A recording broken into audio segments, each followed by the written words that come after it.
Pergi ke ujung bumi, wartakanlah Allah penuh kasih. Biar semua paham, Yesus napkan tebusan, Dia tak rela satu pun binasa.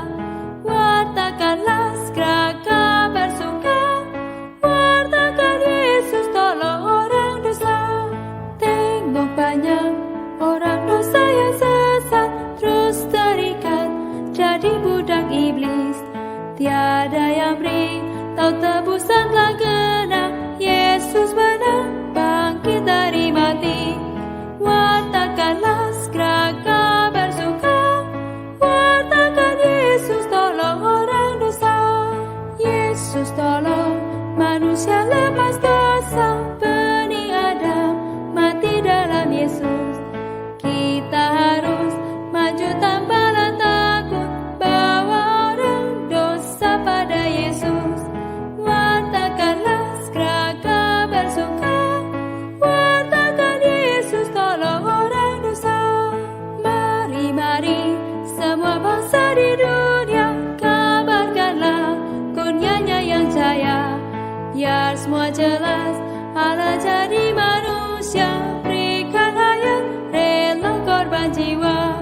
Wartakanlah segera kabar suka, wartakan Yesus tolong orang dosa. Jangan cegah anakmu mengembara, demi Injil persembahkan harta. Berdoa tiasa, mohon Allah beri berkat, semua korbanmu Dia balas berlimpah. Wartakanlah segera kabar suka, wartakan Yesus tolong orang dosa. Harus ingat Yesus kan datang pulang, waktu lewat, tugas tak terkejar. Jangan karena kamu tidak bergairah, ada orang tidak dapat selamat. Wartakanlah segera kabar suka, wartakan Yesus tolong orang dosa.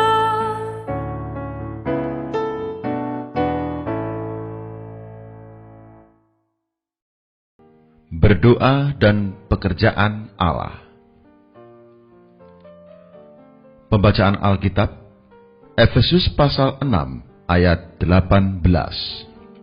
Dalam segala doa dan permohonan, berdoalah setiap waktu di dalam roh, dan berjaga-jagalah di dalam doamu itu dengan permohonan yang tak putus-putusnya untuk segala orang kudus. Yehezkiel pasal 36 ayat 37. Beginilah firman Tuhan Allah, dalam hal ini juga aku menginginkan supaya kaum Israel meminta daripadaku apa yang hendak kulakukan bagi mereka, yaitu membuat mereka banyak seperti lautan manusia. Yesaya pasal 62 ayat 6 sampai dengan 7. Di atas tembok-tembokmu, hai Yerusalem, telah kutempatkan pengintai-pengintai. Sepanjang hari dan sepanjang malam, mereka tidak akan pernah berdiam diri.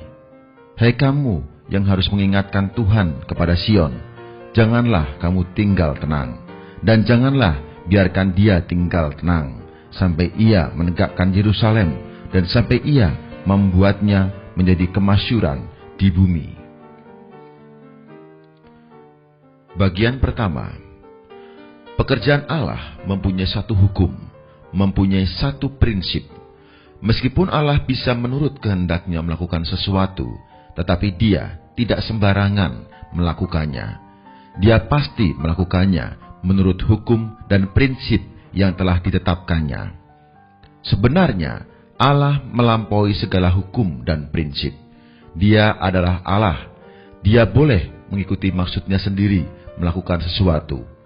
Tetapi dalam Alkitab kita nampak satu hal yang sangat menakjubkan, yaitu meskipun Allah itu besar, agung, dan bisa melakukan sesuatu menurut maksudnya sendiri, namun Dia justru melakukan menurut hukum.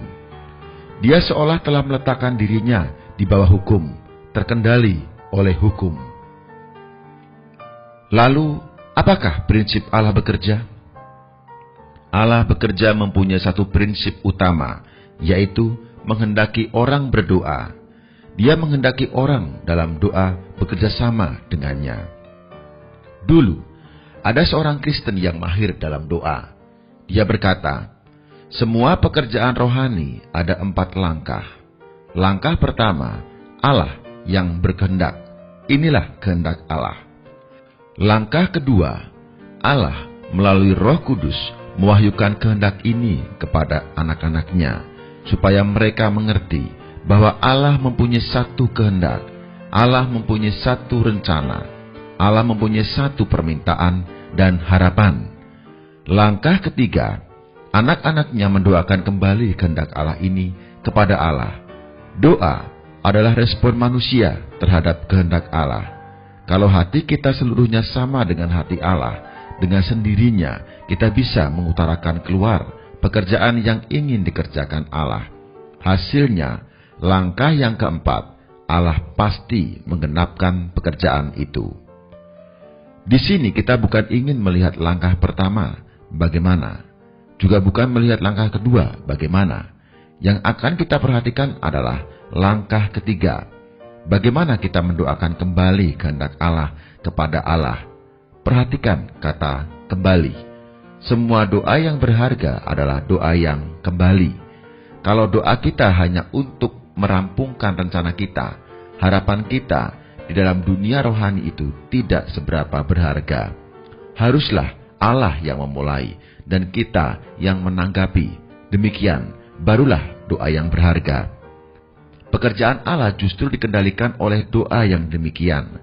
Banyak pekerjaan yang ingin dikerjakan oleh Allah, tetapi karena anak-anak Allah tidak berdoa, dia lebih rela tidak melakukannya. Allah harus menunggu orang yang menyetujuinya, baru dilaksanakan. Inilah prinsip yang besar dalam pekerjaan Allah. Inilah salah satu prinsip yang penting dalam Alkitab. Bagian kedua. Perkataan dalam Yehezkiel pasal 36 ayat 37 sangatlah menakjubkan. Allah berkata, Dia mempunyai satu tujuan atau kehendak, yaitu akan membuat orang Israel banyak seperti lautan manusia. Ini adalah ketentuan Allah yang Allah tentukan pasti akan dilakukannya. Tetapi Allah masih menunggu, tidak bisa segera melakukannya. Allah menunggu apa? Allah berkata, Aku menginginkan supaya kaum Israel meminta dariku apa yang hendak aku lakukan bagi mereka. Perkataan ini boleh diterjemahkan, dalam hal ini aku masih perlu permohonan orang Israel. Allah telah menentukan bahwa jumlah kaum Israel akan bertambah banyak, tetapi Allah masih menunggu orang Israel bertanya kepadanya, menunggu orang Israel memohon kepadanya, baru melakukannya bagi mereka. Lihatlah, meskipun Allah sendiri telah berketetapan melakukan satu perkara, tetapi Dia tidak segera melakukannya. Dia masih menunggu orang mengatakan setuju, baru melakukannya. Setiap kali Allah bekerja, bukan karena Dia mempunyai kehendak, lalu langsung melakukannya, melainkan Ia menunggu anak-anaknya menyatakan setuju, baru melakukannya. Ini sungguh satu perkara yang sangat menakjubkan. Kita harus ingat, semua pekerjaan rohani adalah Allah berkehendak dan anak-anak Allah menginginkannya. Semuanya Allah yang memulai dan anak-anak Allah yang menyetujui. Inilah satu prinsip besar dalam pekerjaan rohani. Allah berkata, dalam hal ini Dia masih perlu permohonan mereka. Pekerjaan Allah perlu menunggu orang Israel memohon. Suatu hari, asal orang Israel benar-benar memohon kepada Allah, Allah pasti segera menggenapkan bagi mereka. Saudara-saudari, lihatlah, inilah prinsip Allah bekerja. Allah berinisiatif melakukan sesuatu, tetapi Ia harus menunggu kita berdoa baru melakukannya.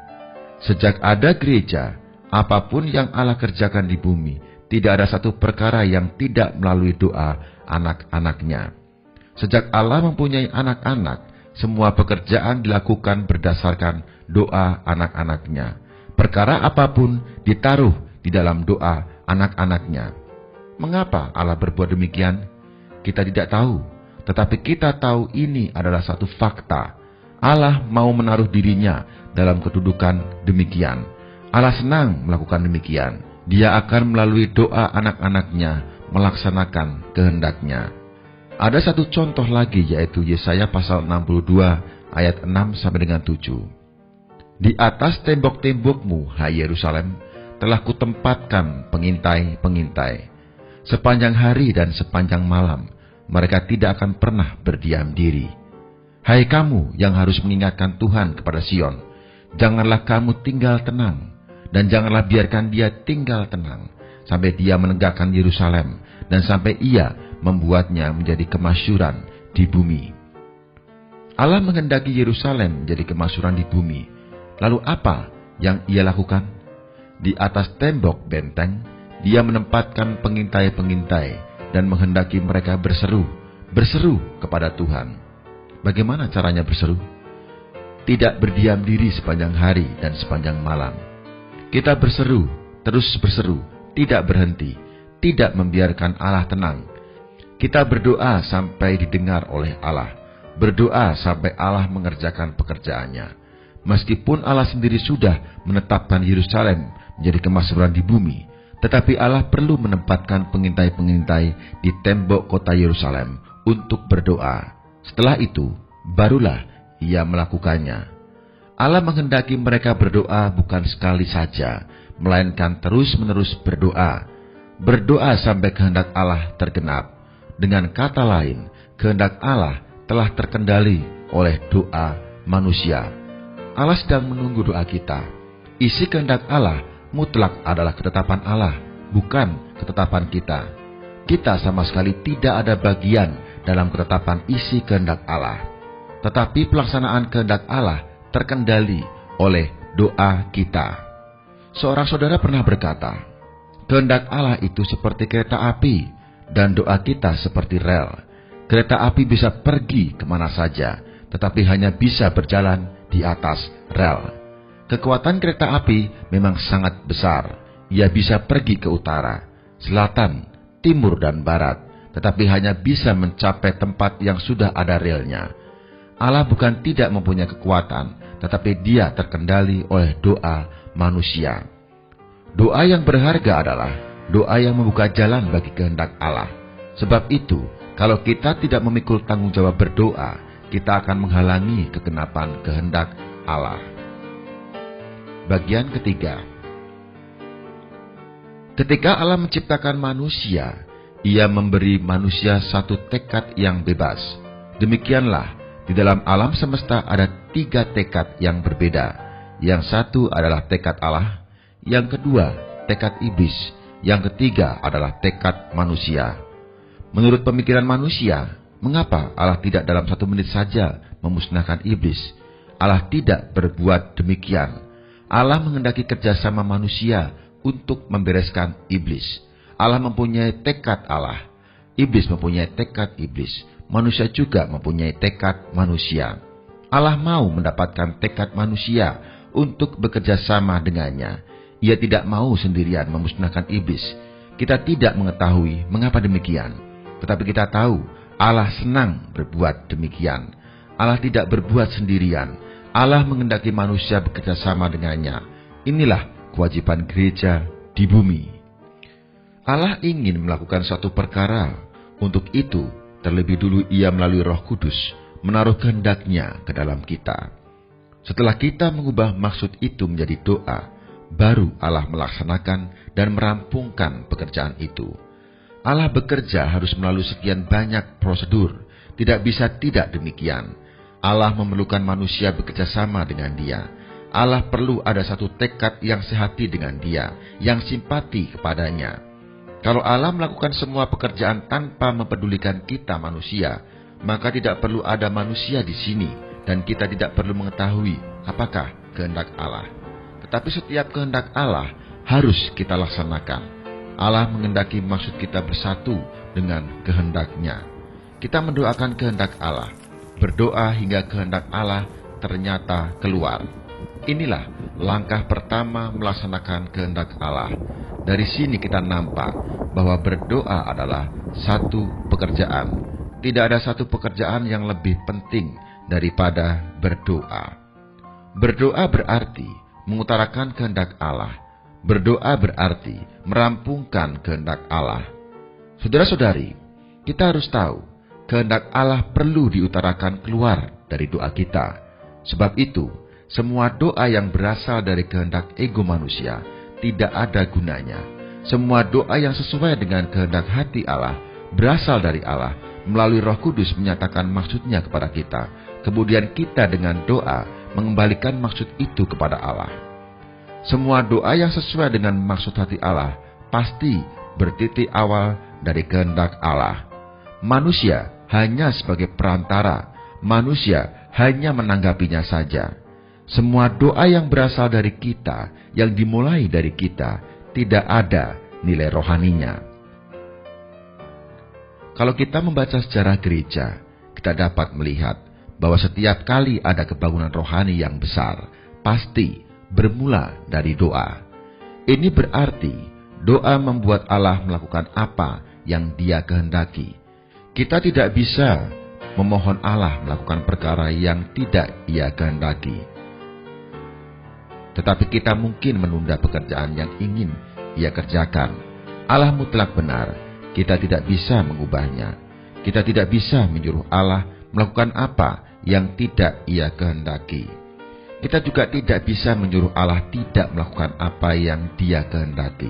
Tetapi ketika Allah menyuruh kita menjadi satu saluran untuk melaksanakan kehendak-Nya, kalau di pihak kita tidak mau bekerja sama dengan Dia, pekerjaannya akan terhalang oleh kita. Sebab itu, doa kita bukan memohon Allah melakukan pekerjaan yang tidak Ia kehendaki, bukan memohon Allah mengubah kehendak-Nya, melainkan mendoakan kehendak Allah, supaya Allah melakukan apa yang hendak Ia lakukan.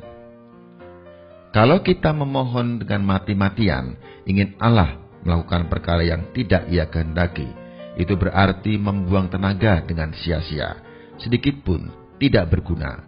Kalau Allah tidak mau melakukan, siapapun tidak bisa menyuruh Dia melakukan. Kita hanya bisa melakukan satu perkara, yaitu mendoakan pekerjaan yang Allah kehendaki. Karena kesehatian kita dengannya, maka Allah merampungkan pekerjaannya. Misalnya saja, tercurahnya Roh Kudus pada hari Pentakosta. Beberapa ratus tahun sebelumnya, pada zaman Yoel, Allah sudah mengatakannya, tetapi Ia harus menunggu murid-murid berdoa, barulah Roh Kudus dicurahkan. Meskipun Allah telah menentukan, tetapi perlu ada orang berdoa, baru bisa tergenap. Allah sendiri bisa melakukannya, tetapi Dia senang menunggu orang mengucapkan doa itu, baru melakukannya. Banyak perkara bisa Allah lakukan, tetapi Allah menunggu persetujuan Anda. Banyak perkara Allah jauh-jauh hari sudah mau melakukannya, tetapi Allah menghendaki Anda juga mengingininya.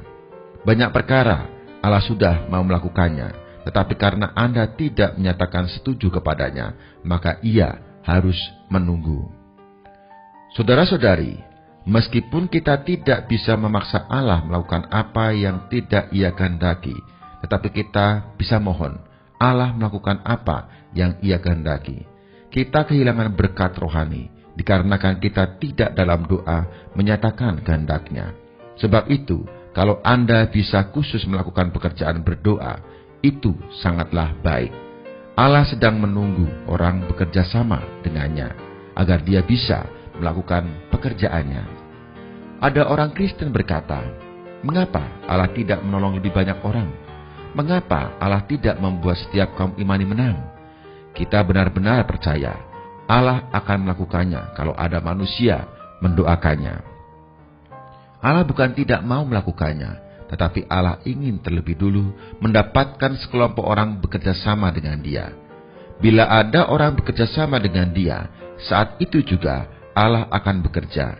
Terhadap pekerjaan rohani, Allah selalu menunggu pernyataan dari anak-anak-Nya.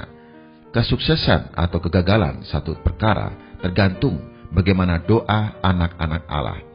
Sebab itu, kita harus mempunyai satu pernyataan mau bekerja sama dengan Allah. Allah sedang menunggu untuk memberi berkat kepada kita. Tetapi masalahnya, tergantung kepada kita, memohon atau tidak. Orang yang tidak mengenal Allah akan berkata, kalau Allah mau bekerja, bekerja saja. Mengapa harus menunggu kita berdoa? Allah pasti telah tahu semuanya. Kalau banyak berdoa, Allah akan merasa jemu. Ingatlah, manusia mempunyai tekad yang bebas. Allah tidak mau mengingkari tekadnya sendiri, juga tidak mau memaksa tekad manusia. Kalau maksud Allah belum didoakan oleh manusia, Dia akan menunggu. Lihatlah, Allah mengendaki kehendaknya terlaksana di bumi, seperti di surga. Kalau Dia langsung melakukannya sendiri, sudah bisa. Mengapa harus menyuruh murid-murid berdoa? Bapa kami yang di surga, jadilah kehendak-Mu di bumi, seperti di surga. Kalau Allah ingin mendatangkan kerajaannya, dan kerajaannya langsung datang, mengapa murid-murid harus berdoa, datanglah kerajaan-Mu? Kalau Allah mengendaki namanya dikuduskan, dan Ia cukup melakukannya sendiri, mengapa harus menyuruh murid-muridnya berdoa, dikuduskanlah nama-Mu? Semua itu tak lain karena Allah tidak mau melakukannya sendiri. Dia menghendaki manusia bekerja sama dengannya. Allah memang mempunyai kekuatan, tetapi Dia menghendaki kita meletakkan rel. Kalau rel-rel yang diletakkan lebih banyak, pekerjaan Allah akan lebih banyak. Sebab itu, doa kita harus seperti jaringan rel kereta api yang banyak. Semakin banyak, semakin baik.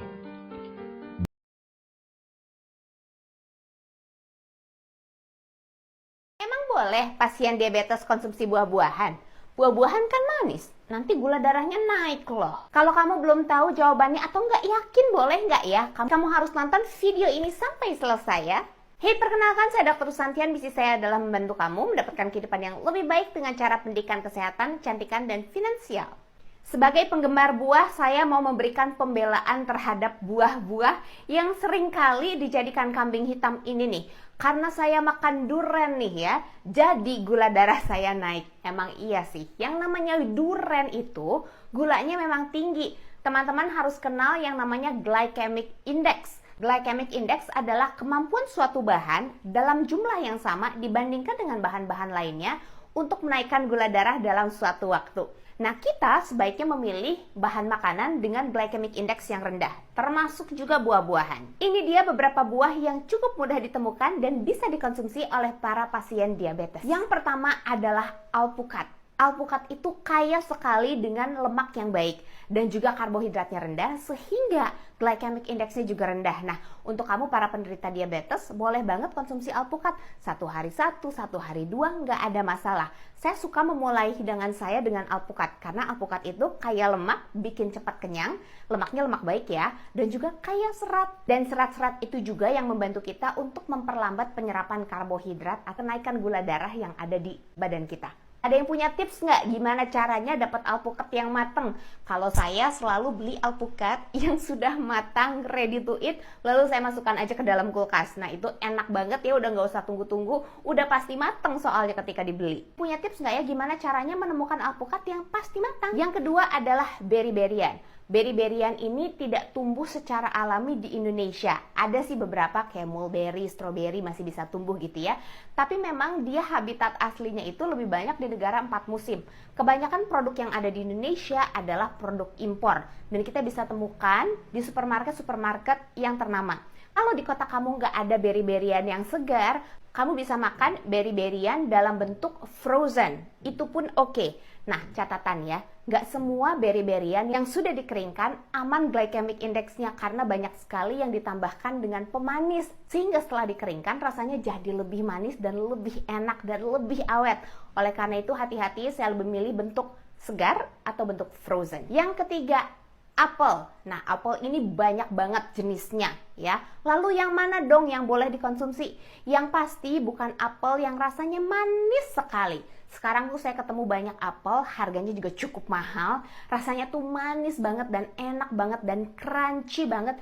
Nah, kalau yang manis banget kayak gitu, udah bisa dipastikan glycemic indexnya itu tinggi. Jadi mendingan kita pilih apel-apel yang rasanya asem. Contohnya ada Granny Smith.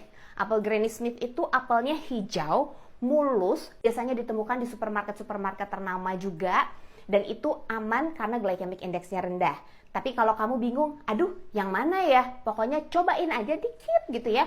Kalau rasanya manis ya, enak, itu artinya glycemic indexnya tinggi seperti duren. Duren itu kan enak ya, manis banget tapi glycemic indexnya juga aduhai.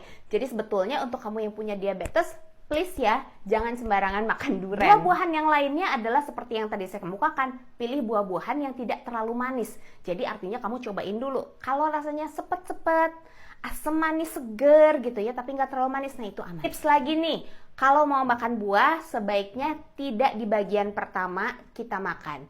Jadi kamu sebaiknya makan sayur dulu, kemudian makan protein, sedikit karbohidrat, atau langsung buah juga boleh. Karena kalau buah di depan, maka kenaikan gula darahnya akan lebih tinggi daripada kalau kita sudah makan yang lain-lain dulu, baru makan buah. Jadi paham ya, buahnya itu dikonsumsi setelah kita makan sebagai penutup, bukan di awal. Karena kalau di awal, gula darah kita cenderung naiknya cepat. Nah, tips ini juga sebetulnya berlaku bukan cuma untuk pasien diabetes aja, tetapi tips ini juga sangat berlaku untuk orang-orang yang mau menghempaskan lemak dari badan kita. Thank you so much for watching this video. Saya harap apa yang saya sampaikan bermanfaat untuk kamu. Sampai jumpa dalam video berikutnya. Bye-bye.